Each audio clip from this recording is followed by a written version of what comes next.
Is that going to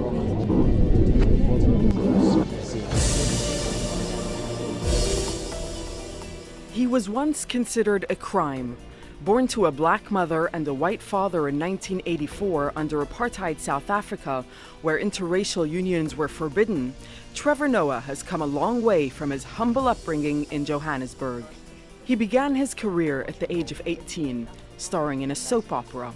He then went on to host his own radio show and eventually quit to focus on comedy. We're always excited on the show to find new talented voices. Noah made a name for himself, attracting the attention of some of the world's most renowned comedians like Jon Stewart. Mr. Trevor Noah. Trevor, thanks for joining us. Nice to see you. Welcome, sir.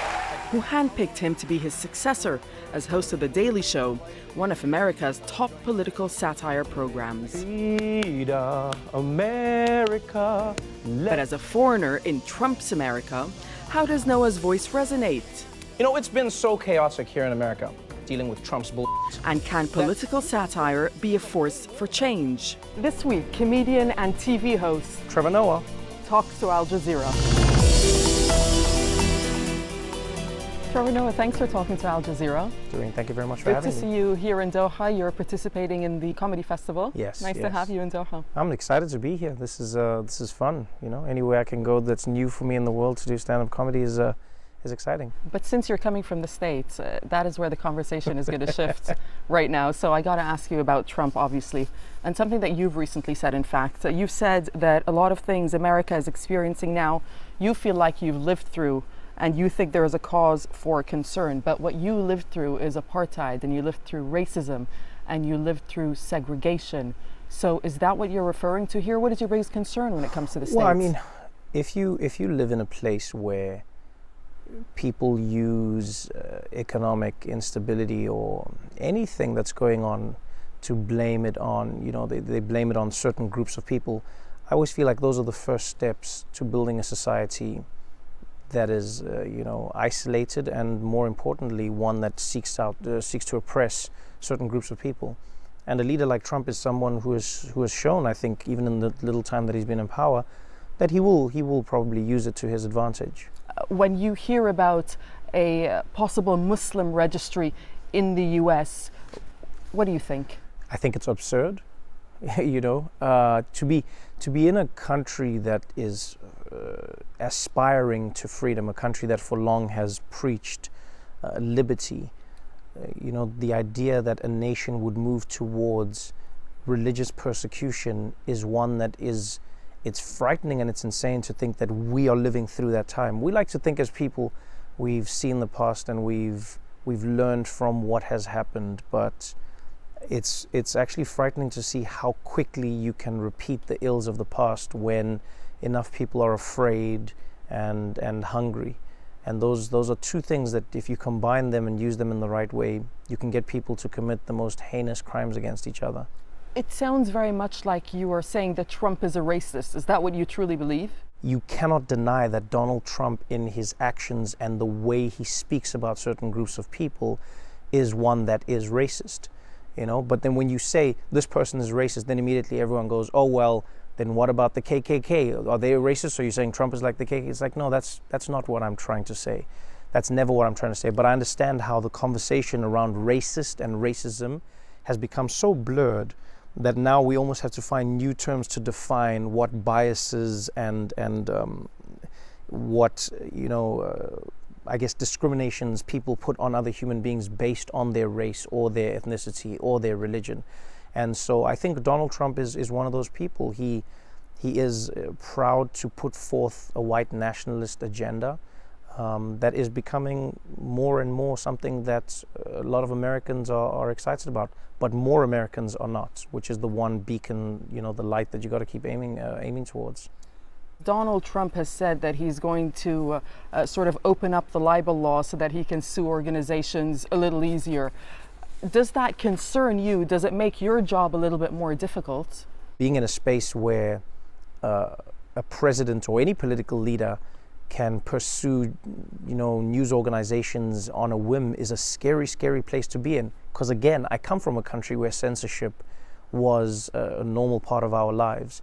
And once you censor the press, once you live in a world where people don't have access to any information, that is the first step in an authoritarian regime that you Is you may that not where be the able to U.S. come back is from. heading under a Trump administration? Nobody knows. Nobody knows. I mean, a lot of the signs are there.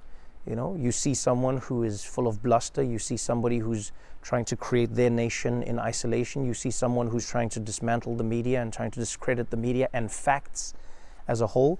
You see somebody who is all about themselves. I mean, Donald Trump spent the first day of Black History Month speaking about himself and how well he's been doing and his contribution as opposed to what the month was supposed to be about. And so you see this from a man, you know, and I laugh. I always say to my friends, I go, you know, we always have these theories about what we would have done were we in other times. People always say, hey, what would you have done if you were around when Hitler was coming up? And everyone has theories. And you go, well, now we're in a time where there's somebody who is presenting the same rhetoric, someone who's discrediting democracy, someone who's saying there are imaginary voters and a rigged election. And you go, where does that lead? If Donald Trump acts like this when he's won an election, how will he act when he's lost an election? Is the question I always ask myself. But how challenging then does this make your job? If you feel like the U.S. is possibly heading towards this road of censorship? Well, I think the closer you get to censorship, the more comedy thrives. That's what I've always found. You know, freedom of speech is something that people pursue regardless of the laws. As human beings, we want to speak our minds, you know, whether it's whispered in back alleys or whether it's proclaimed from a pulpit. As human beings, we want to tell the truth about what we see. And so comedy is essentially supposed to be that. You know, Dick Gregory, a legend and an icon and someone I've been lucky enough to have many conversations with, is an American comedian who once said to me, he said, the truth is way funnier than any joke you can try to concoct. And so essentially, it doesn't become harder because as a comedian, I just tell more of the truth. But how does comedy and political satire actually contribute to real political change? Or does it take away from that? That's a discussion. Is it just... You know what's funny is that's a discussion. I don't think anybody has found an answer to that. Some people would argue that satire does nothing. Some people would argue that satire does everything. I like to think of it like this. I look at it through the lens or through a prism of a South African who grew up, and I was lucky enough to be born during apartheid, but then grow up through a country that moved into a democracy. And one thing I noticed was apartheid was ended by no one thing. You know, you go, was it the sanctions? Was it the ANC? Was it the militarized wing, Mkhonto weSizwe? Was it the threat of people taking over, you know, from the inside? Was it there's no one thing. Was it artists boycotting the country and singing about South Africa? We'll never know. What we do know is all of those things contributed. And so I think it is undeniable that satire plays a role in speaking truth to power. Satire plays a role in delivering information in a manner that is palatable, because oftentimes truth needs to be delivered with a spoonful of sugar. On the subject of satire as well as media as a whole, I was reading this report by the New York Times. It was saying that Trump, back to the issue of Trump, he'd received almost $1.9 billion of free attention from media of all types. So is the media guilty in any way, including your show? Are you guilty in contributing to the rise of Trump and giving him a platform to speak? I don't have a news show. The Daily Show is a show about news and politics, and essentially we comment on what is happening. Now, I don't deny that that comes with a certain amount of responsibility and an opportunity, which I appreciate every single day. But this is where I critique the news and the media. It's one thing to have Donald Trump on TV when he's saying something and criticize that and call him out and fact check him and dispel myths. It's another thing to put his podium on TV for 2 hours before he comes out. I mean, it's an exaggeration, maybe 40 minutes, let's say, before the man walks out. His empty podium is on stage. It's another thing to put his steaks and his water on stage before he's even on TV. What are you doing? You're giving the man free promotion. When you look at the Daily Show as well as, you know, late night TV shows, politics is really the bread and butter of these shows. So it still is free attention and free platform. Everything is free attention and free platform. Everything is. But what is that what is the intention of that? So as a comedy show, your job is to look for the truth and to find the laughter and to speak truth to power. And so, if anything, Donald Trump is always going to be a person that the Daily Show would be looking at, as long as he is somebody involved in the realm of politics. There was a certain standard in the US. Certain shows said before Trump, you come here and we engage you. And then at some point they gave Trump so much leverage and so much room to be everywhere without the accountability. And I think that's a little part where maybe the media didn't take him seriously. And then by the time they realized he was a serious candidate, it was too late. And Jeff Zucker from CNN, for instance, admitted that. Being a foreigner, talking about American politics, being quite involved in the American politics arena nowadays, does that give you more or less leeway to say what you think, in your opinion? Every day that I live in the US, I am living in the US. I'm afflicted by many of the same things that Americans are afflicted by, and at the same time I am not. I acknowledge that, and I also acknowledge the world that I am in and I'm from. So I pay taxes in the US. So as a taxpayer, I am represented to a certain extent. Obviously I cannot vote, but as a human being, I still have the ability to observe. And if anything, America is a nation that has gone around the world and commented on everything else that everyone is doing, so I'm sure they would welcome it when I come in and do the same thing there. You did have your own share of controversy when you started out, when it came to certain tweets that you had put out, and also last year over a tweet about the Supreme Court ruling against Texas restrictions on abortion. Do you regret any of those now? Do I regret them? No, I think I would regret that. I would regret had I not changed. I would regret had I not become better. There's many jokes I've told as a comedian where I look back and I go, what the hell was I thinking? What was I doing? That's comedy. You're supposed to be in a space where you're trying to challenge yourself. And sometimes when you say it, you don't say it right the first time, And I think Twitter was in a place where, as people were having conversations, and you look back now and you go, what were you saying? And you're like, oh, but that was a conversation. And now people don't look at the conversation, they don't look at context. And without context, we have no idea of what any conversation was. A conversation in 140 characters, isn't it? Well, that's what it's become. That's Donald Trump today. He's having conversations on a platform where he genuinely shouldn't be. Any presidential, any leader who is tweeting policy is ridiculous. So I like to think that maybe I've gotten to the place where in the 6-7 years before, I got to the Daily Show, I became hopefully a slightly more progressive person and someone who learned how to refine what I was saying, especially on a new platform like Twitter. The President of the United States, however, I don't think he's fully refined his skills yet. When you do a lot of comedy about Trump, have you been the target of sort of extremist or racist tweets or messages? Yeah, but I mean, that's social media. I was the target of racist tweets. I feel like if you're on social media, you will be the target of racist tweets. I always tell people, I go, man, I come from a country where racism meant tear gas and dogs, and rubber bullets. So someone saying something to me online is really, really like the most timid form of racism I've come across in a long time. So that's par for the course. I understand it, and I live within that world. There seems to be this shift, right, towards far-right ideologies, more conservative ideologies, whether it's in the States, as we're seeing now, with Trump and the people that he's put around him, but also in Europe, UK, France, perhaps with the rise of Marine Le Pen running for the presidential election in that country. We saw the Quebec attack a couple of weeks ago, and the attacker was saying that he had subscribed to Trump's ideology and Marine Le Pen's ideology. Why do you think there's this rise at this particular time? When people are hungry, you can convince them of anything. It's a very simple truth. If you try and convince someone who is well-fed and wealthy to be a crazy supporter of any ideology, you'll struggle. But when somebody is hungry and afraid, you can get them to believe anything if you point at the right enemy.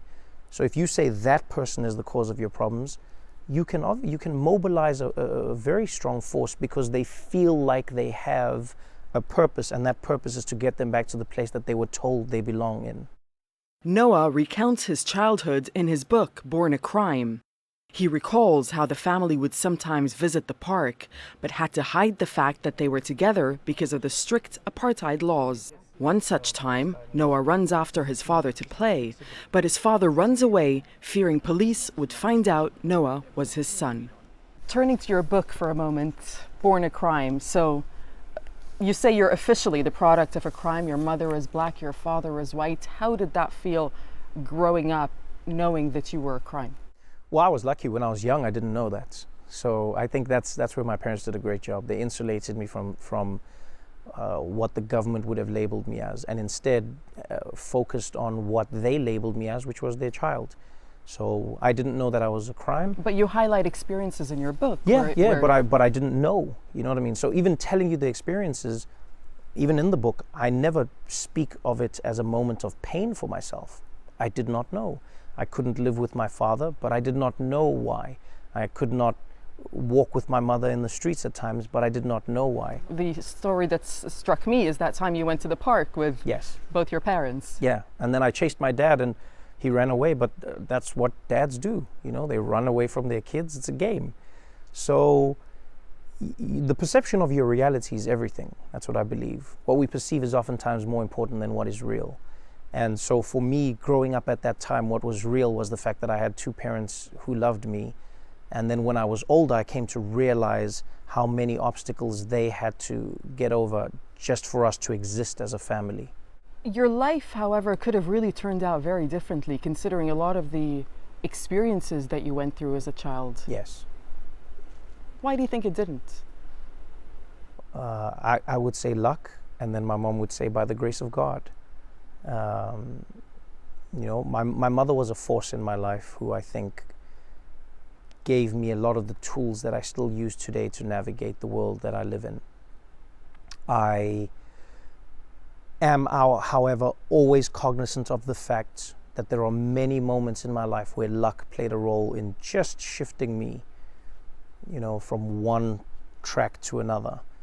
And many times I look back and I go, had I taken that fork in the road or had life shifted me that way, I wouldn't be where I am today.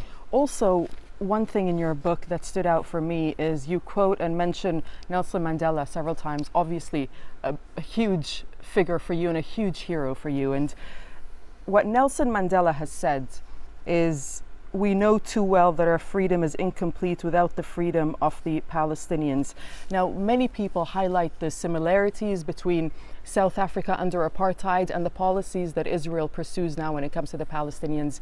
What can the Palestinians learn from the experience that South Africa went through? Well, look, I think it's different, and some of the effects are the same.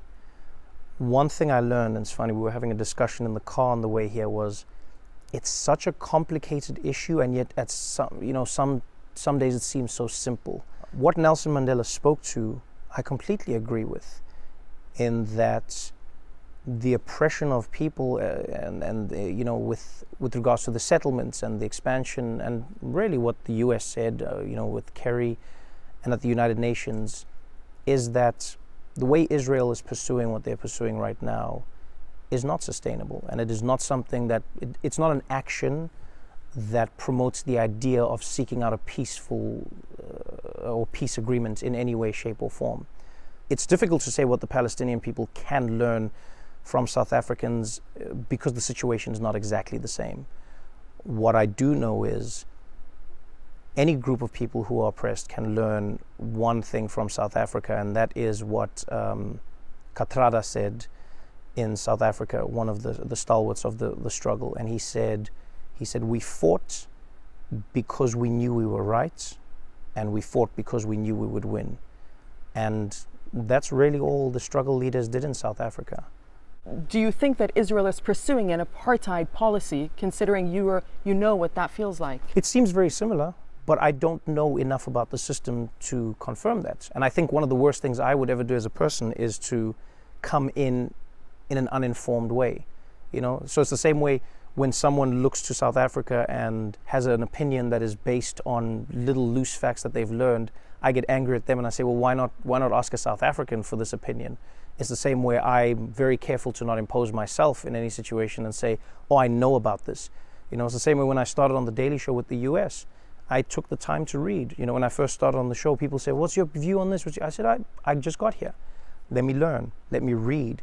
Let me interview people. Let me study the culture and the world that I'm in. Let me study the politics, because misinformation oftentimes is part of the problem. So, you cannot deny the similarities between what is happening in Palestine and what happened in South Africa. You cannot deny the system of oppression that is applied. It is very similar to an apartheid state. These are things that nobody denies, or very few people around the world deny. But when you go home and you look at the state of South Africa today, accusations of corruption against the government, high unemployment, still a very high poverty rate, what must you think when you go there? And do you think that the ANC still represents the people? I think when you read about stories of corruption in South Africa, that's great. I don't think corruption is good, but the fact that you read about it is fantastic. Did anybody read any stories about corruption during apartheid? No, because there was censorship of the press. The fact that you can even read about it now means that there is growth. The fact that you know that this is happening, the fact that politicians are being caught, held accountable, sent to prison, that for me is a thriving democracy. That is something we've never had. In terms of high unemployment, the notion that any country would come out of being a nation where less than 10% of the population had and still has up to 90% of the wealth, of course there's going to be unemployment. I always say to people, I go, well, of course there's unemployment now, and unemployment's gone up is because it wasn't called unemployment before, because it was basically slavery. So I look at a nation that is growing. I look at a nation that is fledgling. I look at a democracy that is finding its feet. With regards to the ANC, what is happening to them now is they're realizing that they have to evolve from being a liberation movement to a leading party. And when you are leading, your goals and your ideals have to be very different to when you are liberating a nation. And a lot of ANC leaders, and understandably so, felt that they needed to be rewarded for what they had done. But the truth is, the people need a reward. The people need an incentive, and the people need opportunities to grow. And so the ANC, I think, is still what many would consider the party of the people. But I think if they ever forget that they're the party of the people, and the people being the key word there, then very quickly the people will choose another party, because that's what they have the ability to do now. What is your goal with The Daily Show? I think my ultimate goal with The Daily Show is to create a show where I'm answering the questions that I myself have, the people at the show have, and then my audience has. And that is questions that we should be finding the answers to, as opposed to the answers that are already presented to us by mainstream media and the news as it exists. And so I don't believe we ask enough questions. I don't believe we seek out enough answers. Oftentimes, the first piece of information we get, we claim as, the bastion of all knowledge that we have. And I think as a show, I would like us to move into a space where we're constantly challenging that, challenging not just opposing views, but also our own, to see how we can progress, I guess, to a more honest and understanding place. And just finally, let me ask you what you would like your legacy to be. I'm always wary of that question, because I often feel like your legacy may not be one that you have full control over. I have a very simple hope, and that is, I hope to leave each situation and each person that I've met in a slightly better place than when I met them. And that is the only way that I would hope people would remember my show, my stand-up, and myself. Trevor Noah, thank you for talking to Al Jazeera. Thank you so much for having me.